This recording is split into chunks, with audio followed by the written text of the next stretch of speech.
প্রিয় দর্শক, সবাইকে অনেক অনেক শুভেচ্ছা আর অভিনন্দন জানাই বেলা শেষের আজকের এই আয়োজনে। পুরো সময় জুড়ে আপনাদের সাথে আছি আমি এলিনা।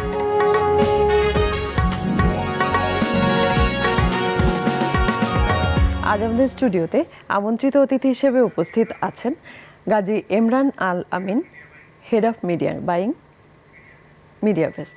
কথা বলবো তার সাথে। শুভেচ্ছা। শুভেচ্ছা আপনাকেও। কেমন আছেন? ভালো আছি। স্বাগতম আমাদের এই বেলা শেষের আয়োজনে। প্রথমেই জানতে চাইবো যে আপনি কি কি কাজ নিয়ে ব্যস্ত আছেন এখন? বর্তমানে আমার কাজ হচ্ছে head of media buying, so media planning buying নিয়ে আমি কাজ করি। এছাড়া আসলে আমি একসময় গান করতাম, ওটা মাঝে মধ্যে চর্চা করি, কিছু লেখালেখি করি আমি অনলাইন পত্রিকায়। মিডিয়া বাইং বিষয়টি আমরা একটু জানতে চাই বিস্তারিত। মিডিয়া বাইংটা আসলে শুধু টেলিভিশনে বুকিং দেওয়া বা পত্রিকায় বুকিং দেওয়া ব্যাপারটা না, ব্যাপারটার মধ্যে একটা সায়েন্টিফিক ব্যাপার আছে যেটা আসলে আমরা অনেকেই জানি না। আচ্ছা। So basically it's a pure math. So এখানে আমরা একটা অঙ্ক করি, করে আমরা একটা জায়গায় আসি যে আমার অডিয়েন্সকে রিচ করা হচ্ছে আমার মেইন কাজ।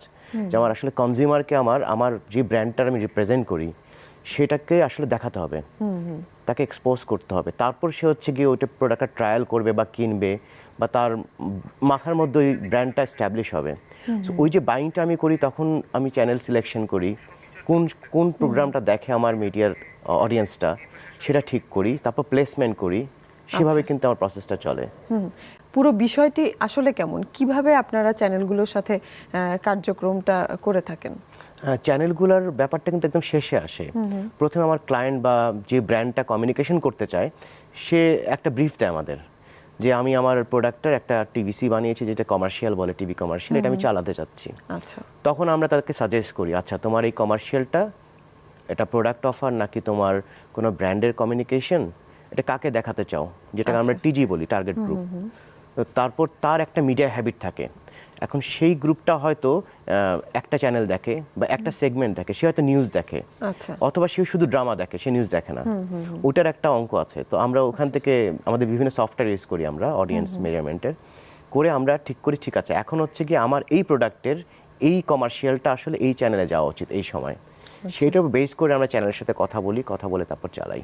আপনি যেটা বললেন যে আপনি জরিপ করেন একটা, কিংবা দর্শকদের একটা, আপনি বলছেন যে টার্গেট আছে যে কোন দর্শক কোন বিষয়গুলো সহজভাবে নেবে, এগুলো আপনারা কিভাবে নির্ধারণ করেন? বাংলাদেশে কিন্তু এরকম রিসার্চ কোম্পানি আছে, মার্কেটিং রিসার্চ কোম্পানি, যারা আসলে থার্ড পার্টি মনিটরিং বলি আমরা, এরা আসলে নিজেরাই জরিপ করে। আচ্ছা। সো একটা ইয়ারলি হয় ন্যাশনাল মিডিয়া সার্ভে নামের একটা জরিপ আছে, সিরিয়াস করে। আবার মিডিয়া এক্সপ্রেস নামে একটা সফটওয়্যার আছে যেটা আমরা উইকলি আপডেট পাই। ওখান থেকে কিন্তু আমরা প্রতিটা চ্যানেল কখন কি করছে, কোন প্রোগ্রাম ভালো করছে, কোন অডিয়েন্স দেখছে, আমরা কিন্তু জানতে পারি। আচ্ছা আচ্ছা। তো এই ক্ষেত্রে কি শুধুমাত্র আপনারা যে বিজ্ঞাপনগুলো নির্মিত হচ্ছে সেইগুলোর জন্যই কাজ করছেন, নাকি নাটক কিংবা চলচ্চিত্র এই বিষয়গুলো আপনাদের আওতায় আছে? আগে শুধু বিজ্ঞাপন চালানোটাই ব্যাপার ছিল, এখন কিন্তু এখান থেকে আমরা একটু বেরিয়ে আসছি। অনেক রকম টার্ম আসছে মিডিয়াতে, কন্টেন্ট ইন্টিগ্রেশন, ব্র্যান্ডেড কন্টেন্ট করা, যে আসলে দর্শক কিন্তু বিজ্ঞাপন দেখার জন্য টিভি দেখে না, দর্শক হচ্ছে কন্টেন্ট খুঁজে। জি। ওই কন্টেন্টটার মাঝখানে কিন্তু আমি বিজ্ঞাপন দিই। সো আমি যদি কন্টেন্টের মাঝখানে ঢুকে যাই বিজ্ঞাপন আকারে, কিন্তু তাহলে কিন্তু দর্শক দেখবে। আলটিমেটলি চ্যানেল এবং অ্যাডভার্টাইজার আমাদের উদ্দেশ্য কিন্তু দর্শককে দেখানো। আচ্ছা। সেই জন্য কিন্তু শুধু বিজ্ঞাপন চালালে হবে না। তো এই জন্য আমরা কিছু উদ্যোগ নিয়েছি, আসলে অলরেডি আমরা নিয়েছি, কাজ করছি। আমরা কিছু নাটকের কাজ করছি, যেটাকে আমরা স্বল্প বিরতি নাটক বলছি। আচ্ছা আচ্ছা। কারণ কোয়ালিটি প্রোডাকশন লাগবে নাম্বার 1, ওখানে বিরতি থাকলে চ্যানেল সুইচ করে ফেলে কিন্তু। জি জি।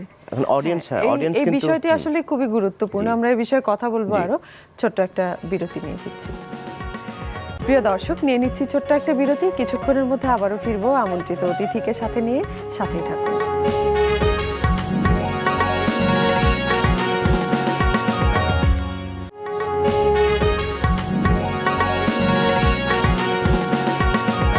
প্রিয় দর্শক, বেলা শেষের এই আয়োজনে আরও একবার আমন্ত্রণ জানাই সবাইকে। সাথে থাকার জন্য অনেক অনেক ধন্যবাদ। ফিরে যাব আমাদের আজকের আমন্ত্রিত অতিথির কাছে। আবারও ফিরে এলাম, কথা হচ্ছিল, এবং একটি বিষয় আমরা যেটা জানি যে ইদানিং আমরা যে বিষয়টি খুবই শুনতে পাই এবং উদ্বিগ্ন যে বিষয়টি নিয়ে, যে নাটক বিমুখ হয়ে যাচ্ছে দর্শক। তো এই দায়ভার শুধুমাত্র শিল্পী বা কলাকুশলী যারা আছে, এর পাশাপাশি মিডিয়ায় যারা সবাই সংশ্লিষ্ট, সবারই কিন্তু এই দায়ভার আছে। আপনি যেহেতু এই বিষয়টা নিয়ে কাজ করছেন, আপনারও এই দায়িত্ব রয়েছে, তো সেই জায়গা থেকে আপনি কি বলবেন? আমার কাছে মনে হয় আসলে এটা সম্মিলিত উদ্যোগ নিয়ে করতে হবে। প্রোডাকশন যদি কোয়ালিটি হয়, অডিয়েন্স ঠিকই দেখবে। আজকে বিদেশি চ্যানেল দেখছে because of the quality of production. আমরা যদি আসলে, আমার কম্পিটিশন কিন্তু এখন ন্যাশনাল লেভেলে নাই, এটা ইন্টারন্যাশনাল লেভেলে। আজকে আমি এমন কোয়ালিটি প্রোডাকশন করব যে আমার অডিয়েন্স অন্য কোনো চ্যানেল দেখবেই না। এবং এই যে কোয়ালিটি প্রোডাকশনের কথা আপনি যেটা বলছেন, কোয়ালিটি প্রোডাকশন অবশ্যই দর্শক দেখবে, কিন্তু বিজ্ঞাপনের আধিক্যের কারণে কিন্তু অনেক সময় হচ্ছে যে তারা বিমুখ হচ্ছে। তো এই বিষয়টা আসলে কিভাবে আপনি ভাবছেন? আমি জাস্ট বলছিলাম যে আপনাকে, যে অডিয়েন্স কিন্তু আসলে চ্যানেল লয়াল না এখন, এটা আমার ব্যক্তিগত ধারণা। অডিয়েন্স এখন হচ্ছে কি আপনার প্রোগ্রাম লয়াল। সে কিন্তু চ্যানেলের লোগো দেখে না, সে প্রোগ্রাম দেখে। যেই প্রোগ্রামটা ভালো লাগে ওখানে সে গ্লু হয়ে যায়। আচ্ছা, ওইখানে যখন একটা 10 মিনিটের বিজ্ঞাপন পড়ে যায় তখন কিন্তু সে চলে যায়, আমাদের ভাষায় সার্ফিং বলি, চ্যানেল সার্ফ করা শেখায়, বিকজ রিমোট তার হাতে। তো আমাদের কাজ, অ্যাডভার্টাইজারের কাজ হচ্ছে কি যত বিরতি কম করা যায়। আচ্ছা, আমি যদি এখন স্বল্প বিরতি করি, ফর এক্সাম্পল 1 মিনিট বিরতি করি, 1 মিনিট কিন্তু আমি দর্শক ওয়েট করবে একটা ভালো প্রোডাকশন দেখার জন্য। আচ্ছা, কিন্তু ও জানে না আসলে কতক্ষণ বিরতি হবে, ও কিন্তু চলে যাবে আর একটা প্রোগ্রামে, এবং খুঁজতে খুঁজতে হয়তো একটা ভালো প্রোগ্রাম পেয়ে যাবে। আচ্ছা, ইটস কম্পিটিশন মার্কেট।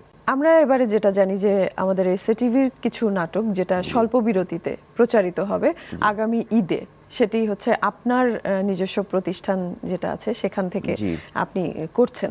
তো সেই বিষয়টা একটু জানতে চাই যে কোন ভাবনা থেকে, বা এই বিষয়টা আপনি চ্যানেলের সাথে কিভাবে ডিল করেছেন, পুরো বিষয়টা একটু জানতে চাই। মানে আপনি যে যখন বলছিলেন যে আসলে এই যে একটা আলাপ হচ্ছে যে মানুষ বিজ্ঞাপন বিমুখ হয়ে যাচ্ছে বা প্রোডাকশন কোয়ালিটির কথা হচ্ছে, এখান থেকে কিন্তু আমাদের ভাবনাটা আসছে যে কি করে আসলে অডিয়েন্সকে আমরা আসলে রিচ করতে পারি। আমার তো আলটিমেট অবজেক্ট অডিয়েন্সকে রিচ করা, ভালো কোয়ালিটি দিয়ে হোক যাই হোক।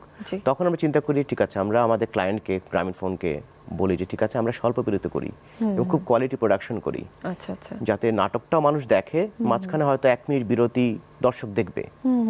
অবশ্যই তাই। তো এটাই উপহার হিসেবে দর্শককে দিব। তখনই আমরা এসএটিভির সাথে কথা বলি, আচ্ছা, কথা বলি এবং তাদের বুঝিয়ে বলি, এবং তারাও কিন্তু খুব সাথে সাথেই রিঅ্যাক্ট করে, ফাইন, এগ্রিড, আমরা করব। তখন সম্মিলিত উদ্যোগ নিয়ে আমরা এবার ঈদে আসলে আসছি, পরপর 6 দিনই থাকবো আমরা।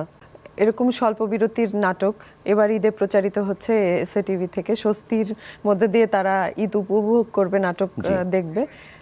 এবার একটু গান বিষয়ে আসতে চাই যে আপনার তো গান গাওয়া, আপনি বলছিলেন যে আপনার নেশা, এবং অনেক দিন ধরেই গান করেন। কি ধরনের গান করেন আপনি?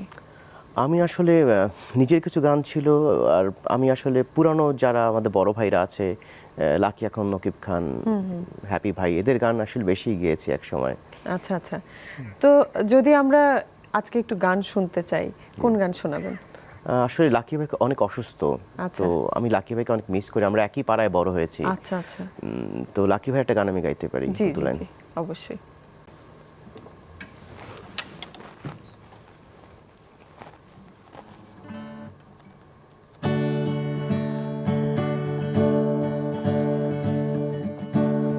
তুমি কি দেখেছো পাহাড়ি ঝরনা, কিছু তো বোঝে না, কিছু তো মানে না, অথচ কত সুন্দর পাহাড়ি ঝরনা, হাসি গানে ভরা, এই তো জীবন, সাজানো পৃথিবী, তারপর মরণ, অথচ কত সুন্দর সাজানো পৃথিবী। বাহ, খুব ভালো লাগলো। গান শুনলাম, আমরা আরো কথা বলবো। ছোট্ট আরো একটা বিরতির সময় হলো, ফিরে আসছি। দর্শক, বেলা শেষের এই আয়োজনে নিয়ে নিচ্ছি ছোট্ট আরো একটা বিরতি, কিছুক্ষণেই ফিরে আসবো, সাথে থাকুন।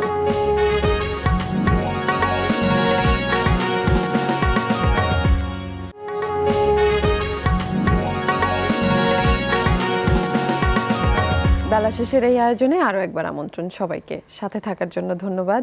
ফিরে যাব আমন্ত্রিত অতিথির কাছে আরও একবার। ফিরে এলাম আবারও। আমরা নাটক বিষয়ে কথা বলছিলাম এবং আরেকটি বিষয় যেটা জানার সেটি হচ্ছে যে আপনারা নাটকগুলো চ্যানেলগুলোতে দিচ্ছেন, প্রমোট করছেন। এখানে অভিনয় এবং নির্মাণ দক্ষতা এই বিষয়গুলো নিয়ে কিন্তু প্রশ্ন আছে, তো সেই বিষয়ে আপনার মতামত কি? আমরা কিন্তু এখন যারা ইয়াং জেনারেশন যারা আছে এদেরকে একটু প্রমোট করছি অনেস্টলি। সিনিয়ররা তো অবশ্যই গাইড করছে, যারা ইদানি এই এখনকার সময় যারা ভালো করছে ওদেরকে আমরা প্রমোট করছি, যার কারণে কিছু আর্টিস্টকে আমরা কিন্তু ব্রেক দেওয়ার চেষ্টা করছি। কারণ যদি কোনো অ্যাডভার্টাইজার ব্রেক না দেয় তারা কিন্তু কখনোই তাদের আসল প্রতিভা দেখাতে পারবে না। তো ওখানে আমরা একটু কাজ করছি, স্টোরি নিয়ে আমরা কিন্তু একটু কথা বলি, কারণ স্টোরিটা গ্রহণযোগ্যতা থাকতে হবে দর্শকের মধ্যে। অবশ্যই ওই স্টোরি, ডিরেক্টর, আর্টিস্ট সব মিলিয়ে কিন্তু আমরা একটা কমপ্লিট প্যাকেজ উপহার করার চেষ্টা করছি। এবং এই নাটকটা যে আমরা চালাচ্ছি আমরা কিন্তু এটা পুরোপুরি কমিউনিকেশনও করছি দর্শকদের কাছে। আপনাকে আগেও বলেছি যে আদার মিডিয়ার থ্রুতে জানাবো যে এবার ঈদের উপহার আপনি আসলে এই চ্যানেলে দেখেন। ফর এক্সাম্পল আপনি এসিটিভিতে চোখ রাখুন, ডিফারেন্ট মিডিয়াতে আমরা জানাবো, যত রকম কমিউনিকেশন করা, তারপর অডিয়েন্স জাজমেন্ট করবে যে নাটকের কোয়ালিটি সবকিছু কেমন হয়েছে, এন্ড উই বিলিভ অনেক ভালো হবে। এই সময়গুলোতে আমরা দেখি যে অনলাইন পত্রিকাগুলো বিশেষ ভূমিকা রাখে। এখানে যে প্রচারণা এর কতটা গুরুত্ব আছে বলে আপনি মনে করেন? অবশ্যই আছে, কারণ এখন এই এত বেশি ইন্টারনেট ইউজার বেড়ে গেছে বাংলাদেশে, মানুষ কিন্তু অনলাইনে দেখে ফেলে। ধরেন এখনকার ব্রেকিং নিউজ কিন্তু এখনই দেখে ফেলছে। এবং এই বিষয়টা নিয়ে আপনাদের কি কোনো পরিকল্পনা আছে কি? হ্যাঁ, আমরা অনলাইনে কিন্তু এটার কমিউনিকেশন করব। আমরা সমস্ত কমিউনিকেশনই করব, অফলাইন অনলাইন। নিউজপেপারে আমরা জানাবো, আমরা বিলবোর্ডে জানাবো, আমরা অনলাইন নিউজপেপার, অনলাইন যেখানে আসলে পাঠকরা থাকে বেশি, আমার অডিয়েন্স সেম অডিয়েন্স যেখানে থাকে ওখানে আমরা কমিউনিকেট করব যে দেখুন। এবং মিডিয়া ওয়েস্ট নিয়ে এবার একটু কথা বলতে চাই। আপনার নিজস্ব প্রতিষ্ঠান, আপনি মিডিয়া ওয়েস্টকে কি কি কাজে সম্পৃক্ত করতে চান? ইন্ডাস্ট্রির কিছু আসলে উন্নয়ন করতে চাই। মিডিয়া ওয়েস্ট এজেন্সি আমরা খুব বেশি পুরনো নয়, যদি গ্লোবালি আমরা অনেক পুরনো, স্টারকম গ্রুপের। বাংলাদেশে অপারেশন আমাদের 1-1.5 বছর হয়েছে। সো আমরা চাচ্ছি যে ইন্ডাস্ট্রি কিছু চেঞ্জ আনতে, যেটার ফুটনোট আপনারা দেখছেন অলরেডি, আমরা স্বল্পপরিতে নিয়ে আসছি কিছু ইনোভেশন করতে, এবং দর্শককে আসলে নিয়ে আসতে হবে, দর্শককে টেলিভিশনে নিয়ে আসতে হবে এবং ওখানে আমার প্রচার করতে হবে। আদারওয়াইজ প্ল্যাটফর্ম যদি ভালো না থাকে আমি আসলে কাকে প্রচার করব, কিভাবে করব? সো ইন্ডাস্ট্রিকে গ্রো করানোর ব্যাপারে আমাদের কিন্তু দায়িত্ব আছে, শুধুমাত্র চ্যানেলের বা শিল্পী কলাকৌশলের না, অ্যাডভার্টাইজার অনেক দায়িত্ব আছে। আচ্ছা, সেই দায়িত্ব পালনের ক্ষেত্রে আপনারা বদ্ধপরিকর থাকতে চাচ্ছেন। আপনার প্রতিষ্ঠানের আসলে মূল উদ্দেশ্যটা কি? আপনি যে একটা প্রতিষ্ঠান শুরু করেছেন বা কার্যকারিতা চলছে, এর মূল উদ্দেশ্য কি? বেসিক্যালি এরকম অ্যাডভার্টাইজিং কোম্পানি আরও আছে, গ্লোবাল অ্যাফিলিয়েটেড আরও এজেন্সি আছে বাংলাদেশে, আমরা তাদের ওয়ান অফ দেম। আমরা তো আমাদের আসলে মোটো থাকে হচ্ছে গিয়ে আমাদের যে ক্লায়েন্ট আছে, আমাদের ভাষায় ক্লায়েন্ট যারা হচ্ছে কি যারা বিজ্ঞাপন দিচ্ছে, আমরা হচ্ছে গিয়ে অ্যাডভার্টাইজার মাঝখানে। সো আমরা হচ্ছে কি তাদের বেস্ট কমিউনিকেশনটা সবচেয়ে ভালো জায়গায় করানোর জন্য যেই কাউন্সিলিংটা করি, প্ল্যানিংটা করি, অ্যানালাইসিসটা করি। সো আমরা হচ্ছে bridge between the channel and the client. আমরা মাঝখানে এই জিনিসটা করে দিই। আচ্ছা, যে সমস্যাগুলো আছে আমাদের মিডিয়াতে বিভিন্ন ক্ষেত্রে, তো এইগুলো দূর করার ক্ষেত্রে মিডিয়া বাইং কি ভূমিকা পালন করে? যেমন আমরা অ্যাডভোকেসি করছি, ধরেন আমরা চ্যানেলকে বলছি তুমি আরো একটু বেটার প্রোডাকশন করো। চ্যানেলের কথা হচ্ছে বেটার প্রোডাকশন মানে বিগ ইনভেস্টমেন্ট। তখন আমাদের ক্লায়েন্টকে বলতে হবে তোমরা ইনভেস্টমেন্ট করো, নাহলে সব প্রোডাকশন কিভাবে দিবে? এখানে একটা উইন উইন হতে হবে, কিন্তু তখনই কোয়ালিটি প্রোডাকশন আসবে, তখনই অডিয়েন্স আপনার টেলিভিশনে আসবে, দেখবে, এবং ওটা নিয়ে টকেবিলিটি হবে। আচ্ছা, ভালো লাগছিল, বেশ অনেক কিছু জানলাম আমরা, যে বিষয়গুলো অজানা ছিল জানলাম। আপনার উত্তরোত্তর সফলতা আমাদের কাম্য। অনেক ধন্যবাদ আমাদের স্টুডিওতে সময় দিয়েছেন। আপনাকে ধন্যবাদ। এবং আরেকটি বিষয়ে বলবো, গান করেন যেহেতু, আপনার গানের মধ্য দিয়ে আমাদের অনুষ্ঠানের রীতি টানবো, কিন্তু তার আগে আমি আমার দর্শকদের কাছ থেকে বিদায় নিয়ে ফিরছি। প্রিয় দর্শক, এই ছিল আমাদের আজকের বেলা শেষে। দেখা হবে আগামীর আয়োজনে। সেই পর্যন্ত সবাই ভালো থাকুন, সুস্থ থাকুন, নিরাপদে থাকুন, সবসময় এসএটিভির সাথে থাকুন।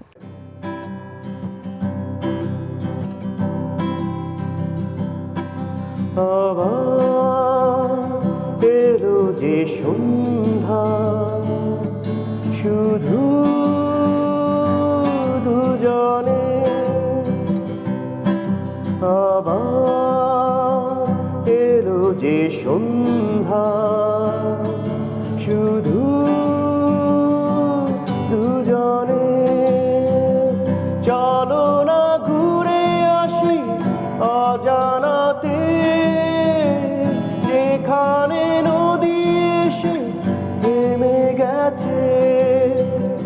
চলো না ঘুরে আসি অজানাতে, যেখানে নদী এসে থেমে গেছে। ঝাউবনে হাওয়াগুলো দুলছে, সাঁওতালি মেঘগুলো চলছে, লাল লাল শাড়িগুলো উড়ছে, তার সাথে মোর দুলছে। ওই দূর আকাশের প্রান্তে সাত রাঙা মেঘগুলো উড়ছে, ওই দূর আকাশের প্রান্তে সাত রাঙা মেঘগুলো উড়ছে। চলো না ঘুরে আসি অজানাতে, যেখানে নদী এসে থেমে গেছে। আবার এলো যে সন্ধ্যা, শুধু দুজনে। আবার এলো যে সন্ধ্যা,